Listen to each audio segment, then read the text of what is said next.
आणि भूतामध्ये हारल्या गेले. शकुनीनं महाराज कपटानं ते राज्य जिंकून घेतलं आणि वनवासांच्या पाठीमागे लागला. पण वनवासामध्ये सुद्धा पांडवांनी भजन केलं महाराज.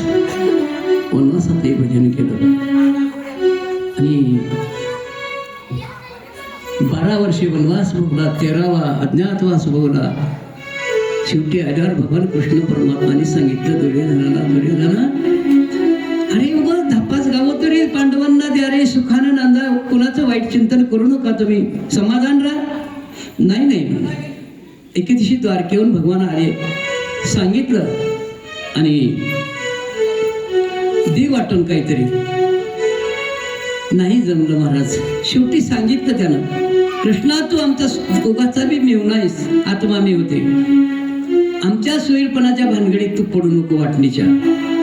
अरे धपास गाव दे, ए कृष्णा, अरे चोसुईच्या टोकावरचे बसेल एवढी माती सुद्धा मी पांडवांना देणार नाही, हे ठाम मत आहे माझं. आणि दुर्योधनाने एक बंगला बांधला होता कृष्ण याला म्हणून. त्याच्यात गृहप्रवेश सुद्धा केला नव्हता, वास्तुशांती केली नाही. कृष्णाला 56 प्रकारचा भोग याच्यामध्ये जीव वाढायचा. निघाला कृष्ण आणि कृष्णा काय दुर्योधना, थोडं जेवण करून द्या, आलास तर बरं झालं. नाही म्हणला, मी जेवत नाही दुष्टाच्या घरचं.